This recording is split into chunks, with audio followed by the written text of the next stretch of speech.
reciprocal is what we would normally do when we're multiplying fractions. Oops. Just a quick reminder. We would do this if I was dividing, for example. Right? Now we're not actually dividing today, which is why I don't like the name of this lesson.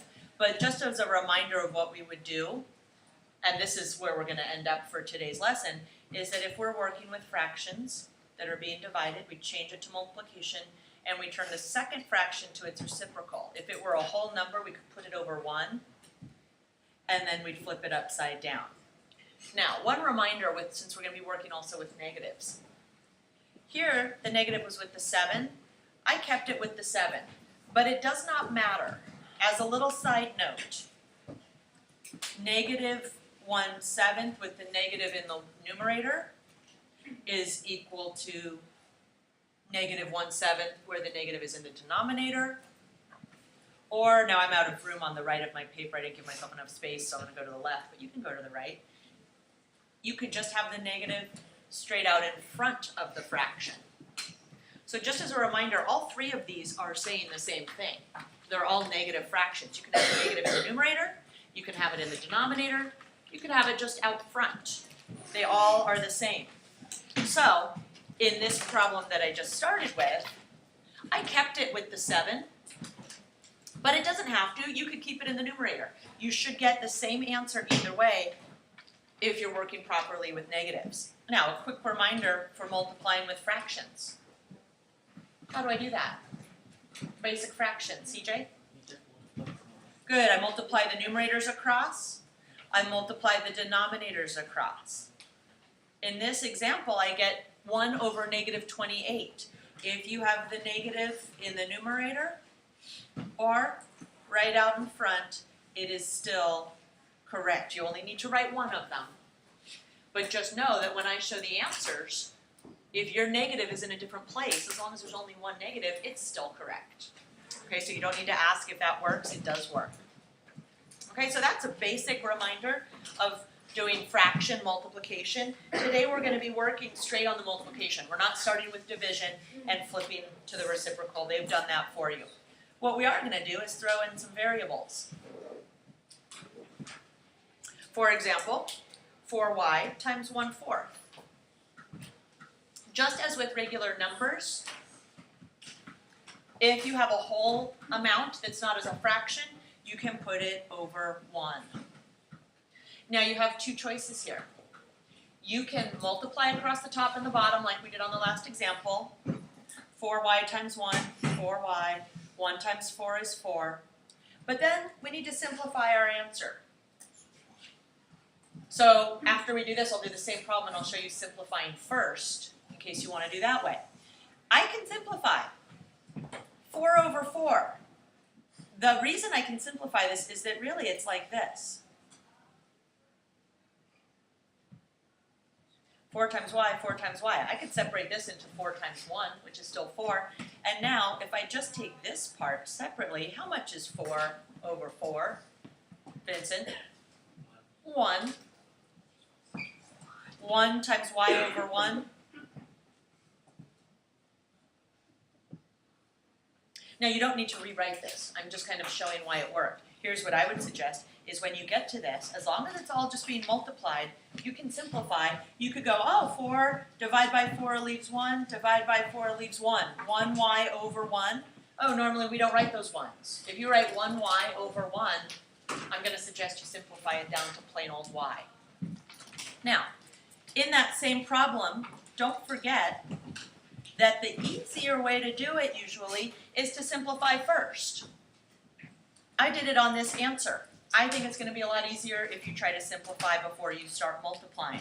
Any numerator and any denominator that share a common factor can be simplified. So here I go, oh, 4 and 4 both divide by 4, leaving 1 behind. And now when I multiply across, 1 times y times 1 is 1y over 1.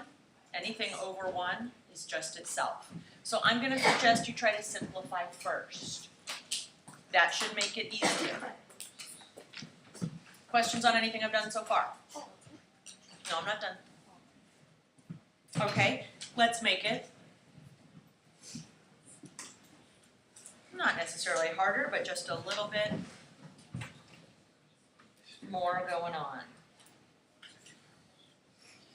Negative 6ab times, now they may show the dot, they may just push the parentheses together. Think about, okay, I would put that over 1. Now, before we do anything else for simplifying, here's what I'm going to suggest. If you start seeing negatives, before you do any work on the fraction, figure out what your answer is going to look like. If I have a negative times a negative, what's my answer going to be in terms of signs? Rebecca? Good, a positive. Now, you don't need to write the plus, but I'm putting that down so that I know when I'm done that I have a positive that I've already dealt with the sign. I know it's going to be positive, or if it was going to be negative, I'd put the negative there. Now, is there anything I can simplify? I don't need to worry about the negatives anymore. I already figured out negative times negative gives a positive answer. So now I'm going to do the rest of the work, not even looking at those. Is there anything I can simplify before I start? Monique? 6 and 3. Yes, 6 and 3 both divide by 3. Divide by 3, divide by 3. Now, I'm just doing it in yellow so you can see the difference. Just be careful if you're just using pencil that you don't forget anything. 2 times A times B times 1. Well, 2 times 1 is just 2. Times A times B, 2AB. 1 times 1 over 1. Final answer, 2AB. You don't need to keep the plus, you don't need to keep the over 1. Any questions on that example? Just one more. No? Okay, one more example and then we're done. Distributive property with fractions and variables.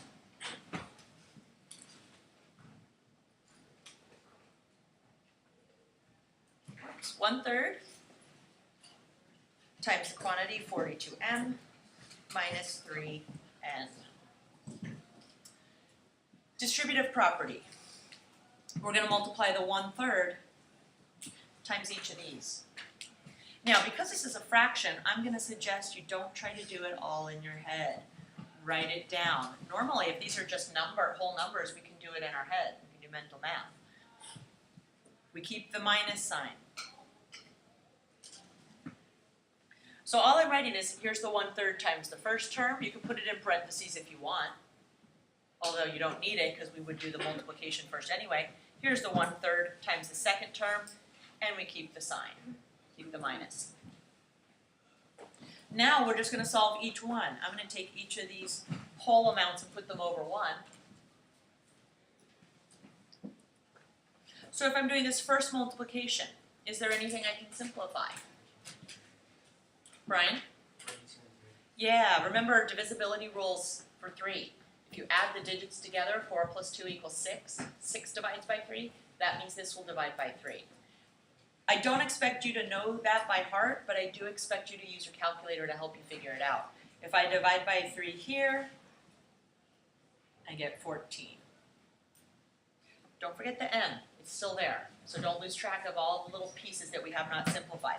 Here, a little simpler, right? Divide by 3, divide by 3. Let's see what's left. Across the top on the left, 1 times 14m, 14m. Over 1, I'm not even going to bother with over 1. 14m over 1 is just 14m. Minus 1 times 1n, 1n. Over 1, again, I'm not going to bother with over 1, just like I'm not going to put 1n. I can see it's only 1. So there's only 1 there. Can I combine m minus n? Izzy, can I do m minus n? No. No, they're not alike. If they are not like terms, you cannot add or subtract them. You can push them together for multiplication, but you can't add and subtract. Okay, so that's it for today.